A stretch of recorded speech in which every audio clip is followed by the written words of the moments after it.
Hello, I'm Don Mitchell. Thanks for sticking with me and learning about business basics. Today I'd like to go on to some of the appendix material, in this case, the fast start directions.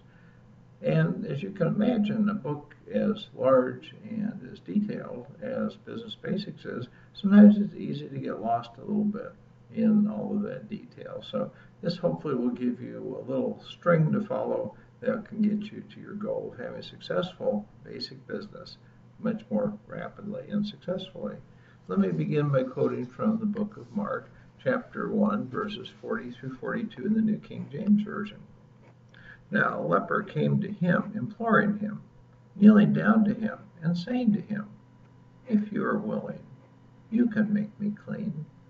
Then Jesus, moved with compassion, stretched out his hand and touched him, and said to him, "I am willing, be cleansed." As soon as he had spoken, immediately the leprosy left him, and he was cleansed. After finishing the introduction, 52 lessons, and the epilogue, some readers may be unsure about what to do next. Such uncertainty is most likely to occur for those who have yet to start a business.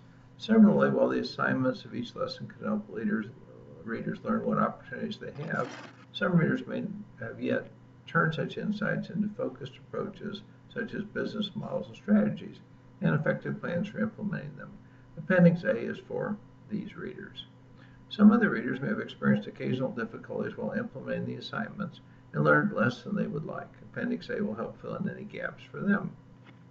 Still, other readers may prefer to learn by talking things over rather than by just relying on their own reading and reflections. No book can be a substitute for a well-informed partner, a top coach, a knowledgeable tutor, an experienced consultant, or an expert in the field. For those working with someone to implement faster, Appendix A is designed to help you accomplish more. At this point, I assume that you may not yet know what business you'll enter. If you do know, feel free to move ahead in this appendix until you reach directions for a stage of decision-making and implementation that you believe can help you. Let's begin by spelling out a process for starting a successful business through developing and applying the 3 performance breakthroughs: expanding the market by 20 times, cutting cost, offering related costs by 96%, and reduce the need for per offering investments by 96% for your organization and your stakeholders, as described in Business Basics. So first we'll quote from the book of Numbers, chapter 32, verse 2. Now Moses wrote down the starting points of their journeys at the command of the Lord. While not every entrepreneur or business needs each step of the process described in this section, be sure to follow the steps that add to your or your organization's knowledge. Realize I'm sharing an idealized approach that doesn't custom fit any specific business. If you don't feel comfortable with a particular aspect of the process, ask your personal, professional advisors to adjust that part of the process to better fit your needs. You may also wish to add steps that are particularly helpful to you or your organization. In the remainder of this section, summaries of the individual steps are printed in italic. The text that follows each italic sentence explains and expands on the individual step. So this first sentence is in italic. Develop personal goals for what you want operating and owning a business to provide for you. That's the end of the italic. Many people start new businesses in which they hate to work. Such a result often follows choosing a business simply because an entrepreneur knows a little about the industry, believes that she or he has relevant skills, or just perceives that such a business will probably deliver enough income. Avoid such a mistake. Instead, understand yourself better before you pick a business to develop. Be clear about what you want to accomplish personally. It can only be achieved through having a business. Carefully identify your personal motivations to flesh out what it is your ideal life of serving others would look like through leading a business. Most people find that they benefit from considering as many different dimensions, e.g., personal relationships, spiritual goals, and financial needs of their lives as possible when defining such goals. The more dimensions of desirable living you can spell out, the better your goals will serve you. While developing such personal goals, avoid for the moment defining a specific business opportunity. Now, the next italic section begins with next set business goals required to achieve your personal goals. That's the end of the italic. Here's an example of what I mean. For personal goals to spend more time with your young children or grandchildren, A complementary business goal could be to have the busiest times for leading and working in a business occur outside the hours when these youngsters are awake and at home. Here's the third italic section. Then match existing businesses against your business goals. That's the end of the italic. You may find that relatively few businesses will match all your business goals. Such a limitation could be helpful for reducing how many alternatives you need to investigate. What if you don't know much about what various businesses could require of you and could provide for you? Invite someone who owns and operates a business of this type that interests you to breakfast or lunch at his or her choice of dining establishment. And during the meal, ask about leading and working in the business, or ask for permission to shadow a business owner for a day or two. If neither approach answers your questions, take an internship or temporary job working in such a business and ask lots of questions while you're there. The next italic section begins with, after you locate several types of businesses that match your business goals reasonably well, look for differences in meeting your personal goals among the alternatives of developing each type of business from scratch, purchasing an existing business, and becoming a franchisee. End of italic. For instance, it usually requires the most money to purchase a successful business, but the total work involved is often much less than for the alternatives. Establishing a franchise operation may cost somewhat less and may also involve less work than starting up a novel approach on your own.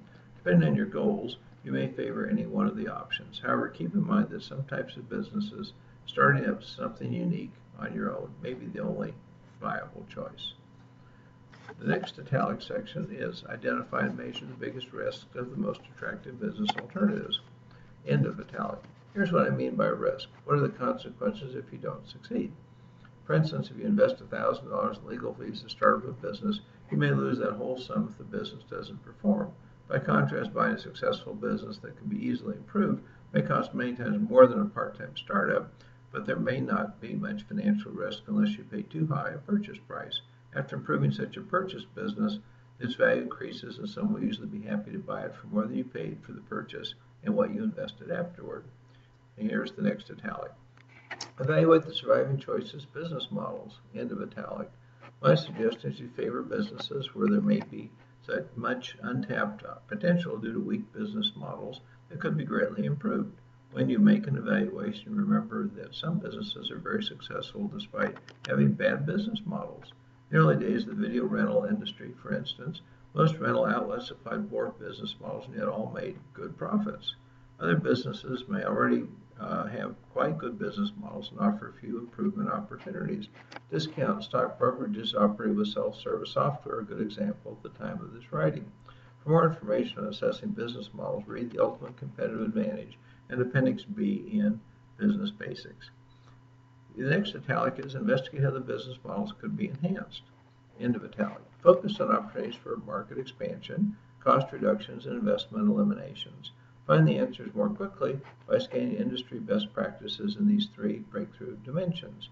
You can also use questionnaires and surveys of the sort I described in the next section to pin down specific opportunities. The wider the gap between the average successful business in the industry and the best performers, the more room there probably is to make still more enhancements. Such gaps suggest opportunities to apply superior combinations of best practices. Next italic is test your interest in the remaining choices by working in them.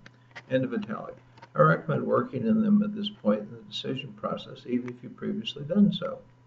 As you improve to understand what you want to accomplish, what the alternatives are, you'll make a better assessment of the business and how it can be improved by taking either a first or a fresh look. In most cases, you can learn what you need in 2 weeks or less. Many people tell me that during such on-the-job examinations or promising opportunities, they find something they love to do that they had never considered before. Next italic is select a type of business and a way to test your ideas. Most people don't have the patience to wait this long in the startup process before testing. If you feel compelled to run a test earlier, go ahead. Just be sure you don't spend much money or effort on the test. Why? Chances are you'll have opted to test a relatively unattractive business or improvement opportunity. Some people revise what they want to do dozens of times before finding a good opportunity to test. They've been testing all along. What they ultimately test will often have little or no connection to what they were thinking about in the beginning. As I continually remind people, your first business model will be your worst business model. Your second business model will be your next worst business model, etc. Next italic is identify a management team for the test. End of italic. In few cases will anyone work full-time in a business before or during a test. If your idea is for a one-person business, no one else may even participate in implementing the test. But each person in the management team should be able to contribute helpful ideas, wisdom, or experience that will make your test more successful and useful for deciding what to do next. Seek diversity in experience, age, and perspective. 2. Help fill any gaps in what you appreciate on your own. Next italic, work with your management team to develop a business model, business plan, and operating plan for the option you want to test. End of italic. Every improvement you make before the test can potentially save you months of effort and many thousands of dollars. You'll probably find that by working with a number of people, the business and test will be more fully prepared to succeed. Without such perspectives, it's easy to make mistakes, either waste time during testing or cause unnecessary delays. Next italic, ask people outside your management team to evaluate your business model, business plan, and operating plan for the test. End of italic. People who enjoy working together or like to agree with others often fall victim to harmful complacency, falsely believing they've considered all the angles. Such a sense of self-satisfaction can blind someone to seeing obvious holes in a testing plan. Don't limit yourself just to reviews by experts. Share what you have in mind with people known for their common sense and practicality. In addition, talk over your plans with some potential customers and different kinds of stakeholders. If you're fortunate, they will give you an earful of what you need to hear before you test. Next italic, finalize your initial business model, business plan, operating plan for the test. End of italic. If you've received helpful suggestions for test improvements, decide how to apply such suggestions. Being clear about what you want others to do takes quite a bit of thinking, writing, checking, and rewriting. Start well before you want to launch the test. Also be sure to identify how you will measure the test results so that you will be able to accurately appreciate and assess what occurs. Next italic, if needed, obtain the funds to conduct your test. End of italic.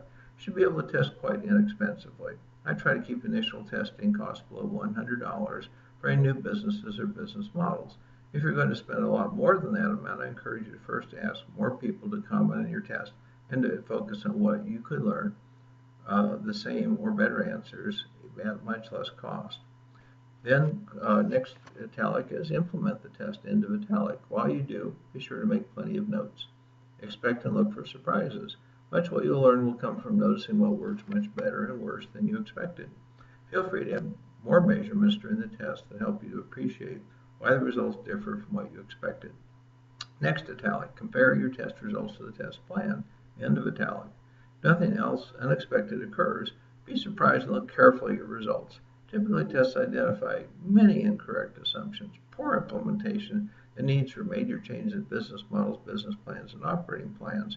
In fact, extremely successful and unsuccessful tests may leave you unclear about what all the lessons are. You should first focus on narrowing down what needs to be addressed and what can be safely ignored. Next italic, decide whether to retest with a changed business model, business plan, operating plan to move into limited or full implementation, or to test a different alternative to another type of business. End of italic. Unless you test as a total flop, chances are you'll be retesting after improving some aspects of the business model, business plan, operating plan. In doing so, avoid retesting in ways that won't build on what you learned in your latest test. Next italic, if you decide to retest or test a different alternative, repeat the preceding steps, beginning with selecting type of business to fully test. End of italic. I know how tempting it can be to just make a simple change or two to your last test and then to retest. While desire to act quickly indicates that take charge mentality that's desirable for entrepreneurs, skipping steps while planning tests and retests often leads to making easily avoidable mistakes. Because you were probably quite thorough in the preceding test, it won't take as long and won't be nearly as difficult to repeat the test development steps. Give yourself a pat on the back every time you or someone else finds a problem with a planned retest, and 2 pats on the back whenever you find an effective solution for dealing with the newly identified problem. And then finally, our last italic, continually improve the business model of whatever you fully implement. End of italic. It's easy to forget that today's successful test creates what will be tomorrow's obsolete business model. Be continually looking to make breakthroughs in whatever you know and provide. Remember that making your current business model more efficient won't improve performance nearly as much as your next improved business model will. In describing these steps, let me emphasize that tests can be limited or lengthy in duration, broad or narrow in aim for what is to be learned, and rifle shot or scatter shot for gaining perspectives. As an example, you don't need to answer all of your questions in a single test. Instead, it may be more efficient and speedy to use a series of tests that deliberately reduce learning challenges while drastically reducing the total time and money spent on testing. Start with what's most important to understand and go on from there. So I hope this will give you off to a fast start, and I hope you'll come back as I give you some more specific and detailed directions for this fast start. But in the meantime, may God bless you, your family, and all you do in the name of Jesus. Goodbye for now.